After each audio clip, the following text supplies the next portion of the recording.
Welcome back to my YouTube channel daily homeo और मैं doctor Anupama आप सबका स्वागत करती है। आज का टॉपिक शैटिका के ऊपर है।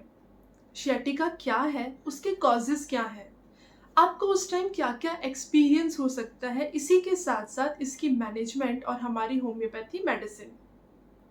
वीडियो स्टार्ट करने से पहले मेरी छोटी सी रिक्वेस्ट है, प्लीज़ अगर आपको मेरी वीडियोस पसंद आए तो लाइक करें, सब्सक्राइब करें और मैक्सिमम शेयर करें। शैटिका क्या है? देखिए, शैटिका का जो पेन है वो रेडिएटिंग पेन होता है, एक जगह से दूसरी जगह जाता है और ये स्टार्ट होता है आपके बैक के लोअर पार्ट से। वहाँ से टांगों के पीछे होते होते आपके नीचे जो फुट एरिया होता है वहाँ तक ये पहुँचता है। ये पेन हमेशा नहीं रहता, लेकिन जब भी ये पेन उभरता है तो वो बहुत सीवियर होता है। उस टाइम अगर आप थोड़ी सी भी मूवमेंट करेंगे तो वो पेन आपसे बिल्कुल बर्दाश्त नहीं होता। कौन कौन से कारण हैं जिसकी वजह से आपको शैटिका की प्रॉब्लम होती है? सबसे पहला कारण आता है हर्निएटेड डिस्क। दूसरा कारण आता है बोन स्पुर। बोन स्पुर का मतलब होता है जो आपका स्पाइन में जो वर्टिब्रास होते हैं उनका एक लेवल होता है, कभी कभी उसकी आउटर ग्रोथ हो जाती है जिसकी वजह से वो आपका जो स्पेस है या जो वहाँ की नर्व्स जा रही है उस पर प्रेशर क्रिएट करता है, जिसकी वजह से आपको ये पेन हो सकता है। कभी कभी ये पेन इंजरी की वजह से भी हो सकता है। अगर आप फिसल गए हैं या माइट भी किसी चीज़ से आपको वहाँ चोट लग गई है तो उस नर्व्स पे जब वो असर होगा तो आपको शैटिका की प्रॉब्लम हो सकती है।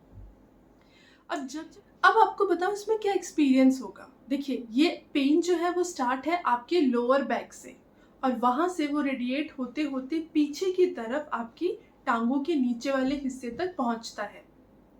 और वो जो पेन है कुछ पेशेंट्स में माइल्ड होता है पर कुछ में बहुत सीवियर होता है।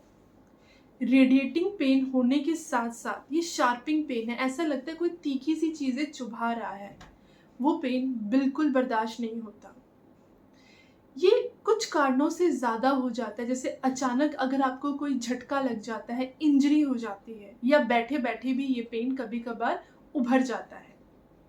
इसी के साथ साथ इसमें मस्कुलर पेन्स भी होता है। आप थोड़ा सा भी चलते हैं तो आपके मसल्स में स्टिफनेस, अकड़न आ जाती है, आपको चलने में दिक्कत होती है और उसके साथ ही साथ कमज़ोरी हो जाती है। आपके पैरों में अगर आप नोटिस करें काफ़ी देर तक बैठे हैं और पैरों को फोल्ड करके बैठे हैं तो नंबनेस, जिसे हम झुनझुनी कहते हैं, ये भी हो जाता है। इसके साथ ही साथ कुछ और कंप्लेंट्स हमें देखने को मिलती हैं, जैसे कि बर्निंग सेंसेशन, आपको जलन महसूस होती है, कमज़ोरी होती है और उसी के साथ साथ ये जो पेन है आपकी पूरी रीढ़ की हड्डी को कमज़ोर कर देता है। आप बहुत लंबे टाइम तक एक जगह पे नहीं बैठ पाते हैं।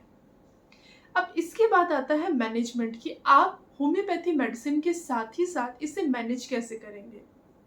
देखिए, सबसे पहले जो अफेक्टेड एरिया है वहाँ पे आप आइस थेरेपी लगा सकते हैं और आपको ऑब्जर्व करना है कि आइस थेरेपी के बाद आपकी इम्प्रूवमेंट कैसी हो रही है। क्योंकि कुछ पेशेंट में आइस से रिलीफ मिलता है लेकिन कुछ पेशेंट को हार्ड प्रेशर और वार्मथ यानी गर्मी से रिलीफ मिलता है। इस चीज़ को आपको नोटिस करना होगा। दूसरा, आपको एक्सरसाइज करनी होगी और वो एक्सरसाइज बहुत ज़्यादा ना हो ताकि आपके नर्व्स पे बहुत बुरा इम्पैक्ट ना पड़े। इसी के साथ साथ आप फिजियोथेरेपी करवा सकते हैं जिसका रिजल्ट इस प्रॉब्लम में बहुत ही अच्छा है। इस चीज़ का ज़रूर ध्यान रखिएगा, कभी भी अगर आप शैटिका के पेशेंट हैं तो कोई भी आपको हैवी चीज़ें नहीं उठानी है, झटके से कोई काम नहीं करना है, क्योंकि वो उस केस में आपकी नर्व्स को प्रेस करता है और आपके पेन को और ज़्यादा बढ़ा देता है। अब आती है हमारी होम्योपैथी मेडिसिन। और इस बार जो मैंने आपको होम्योपैथी मेडिसिन बताई हैं वो 3 कॉम्बिनेशन फॉर्म में है और जो सिम्टम आपका मैच होगा आपको सिर्फ उस कॉम्बिनेशन को लेना है, ये तीनों कॉम्बिनेशन आपको नहीं लेने हैं। सबसे पहला जो कॉम्बिनेशन है वो आता है R71, मैगफॉस और कोलोसिंथ का। अभी आप लेंगे कैसे? देखिए, R71 जो है वो आपको 15 ड्रॉप लेना है दिन में 3 बार आधे कप पानी के साथ। दूसरी मेडिसिन इसमें जो आती है वो है मैगफॉस 6x की टैबलेट फॉर्म में होगी, 4 टैबलेट आपको दिन में 2 बार लेना है। अगर सीवियर पेन है, बहुत ज़्यादा हो रहा है, तो आप इसकी 6 टैबलेट ले सकते हैं। बट अगर पेन आपको थोड़ा बर्दाश्त लायक है तो 4 टैबलेट से आपका काम बन जाएगा। थर्ड इसकी जो मेडिसिन आती है वो है कोलोसिंथ। देखिए, अगर सबसे पहले अगर आपने मेडिसिन शुरू की है तो आपको इसे मदर टिंचर के फॉर्म में लेना है। तो कोलोसिंथ का मदर टिंचर सिर्फ 10 बूंद आधे कप पानी में दिन में 3 बार, और जैसे ही आपको लगता है कि आपकी 70 से 80% प्रॉब्लम कम हो गई है, आपको आराम मिल रहा है, तो आपको कोलोसिंथ की 30 पोटेंसी यूज़ करनी है। 2 ड्रॉप लेना होगा 10 ml पानी में दिन में 3 बार।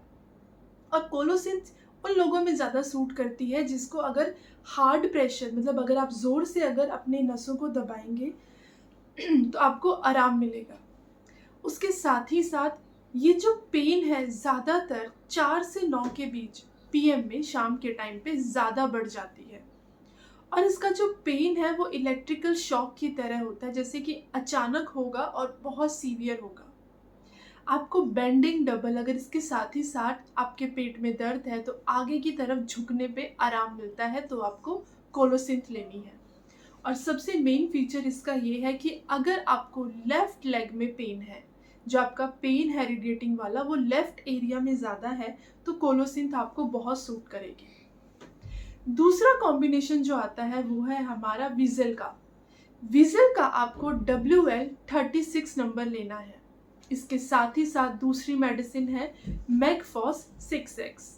ये भी आपको 4 टैबलेट लेना है दिन में 2 बार। अगर इमरजेंसी केस है तो आपको इसकी 6 टैबलेट लेनी है, अदरवाइज 4 टैबलेट सफिशेंट होती है। नेक्स्ट मेडिसिन जो है इसमें वो है आर्निका। देखिए, आर्निका को आपको पोटेंसी में लेना होगा। स्टार्टिंग में आप 30 से शुरू कीजिएगा, उसके बाद आपको 200 पोटेंसी लेनी है। अब आर्निका ज़्यादातर उन पेशेंट में काम आती है अगर आपको इंजरी हुई हो जिसकी वजह से आपको सियाटिका की पेन होने लग गई है। आपका जो अपर पार्ट है वो ज़्यादा गर्म रहता है एज़ कम्पेयर टू लोअर। आपका आप देखें कि आपका माथा ज़्यादा गर्म रहता है और पैर ठंडा रहता है। आर्निका किसी भी गुम चोट में बहुत अच्छा असर दिखाती है। अगर आपको लगता है कि कहीं चोट हुई और वहाँ कट ना होने की बजाय एक नील पड़ गया है, एक सूजन आ गया है, वहाँ पे आर्निका बहुत अच्छा काम करती है। ये सिर्फ टिश्यू, ऑर्गन और स्किन तीनों की जितनी इंजरी हुई है उस पर बहुत अच्छा असर डालती है। तो स्टार्टिंग में 30 पोटेंसी, और जब आपकी प्रॉब्लम 50% रिजॉल्व हो जाए तो 200 पोटेंसी में आपको आर्निका लेना होगा।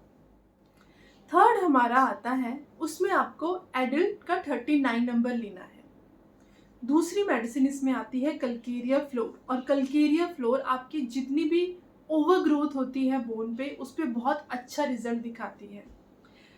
किसी भी फॉर्म में अगर आपकी एक बोन स्ट्रक्चर को कहीं आप देखें ना, उसका उभार आ गया है, कोई चुभन वाला एरिया है या कोई लाइपोमा भी है, उसमें भी कल्केरिया फ्लोर बहुत अच्छा रिजल्ट दिखाती है। नेक्स्ट मेडिसिन इसमें आती है हमारी नेफिलियम। नेफिलियम की 30 पोटेंसी आपको लेनी है। 2 बूंद 10 ml पानी में लगभग आपको लेना होगा दिन में 3 बार। जब आपको लगता है कि आपकी पेन पहले से कम है तो आप इसकी डोज को कम कर सकते हैं। ये 30 ml आपको 2 बूंद तो लेना है, लेकिन दिन में सिर्फ 1 बार, जब आपको लगे कि आपकी कंप्लेन 70 से 80% कम हो चुकी है। अब नेफिलियम का जो पर्टिकुलर एक्शन होता है वो सियाटिका नर्व्स पे ही होता है, ये उसको शांत करती है।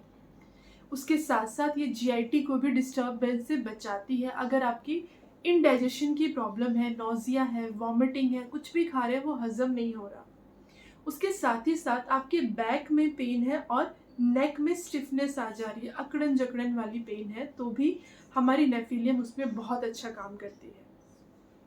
मेडिसिन्स और भी हैं, बट विदाउट किसी डॉक्टर के प्रिस्क्रिप्शन के आपको वो मेडिसिन्स यूज़ नहीं करनी है। अगर आपको कोई भी क्वेरी है इससे रिलेटेड तो आप कमेंट बॉक्स पे जा सकते हैं, मैं उसका रिप्लाई आपको बेशक करूँगी। आपको मेरी वीडियोस कैसी लग रही हैं प्लीज़ ये कमेंट बॉक्स पे जाके ज़रूर बताइएगा, और हो सके तो प्लीज़ वीडियोस को मैक्सिमम लाइक करिए, सब्सक्राइब करिए और शेयर करिए, और इसके साथ ही साथ अपना ध्यान रखिए और खुश रखिए।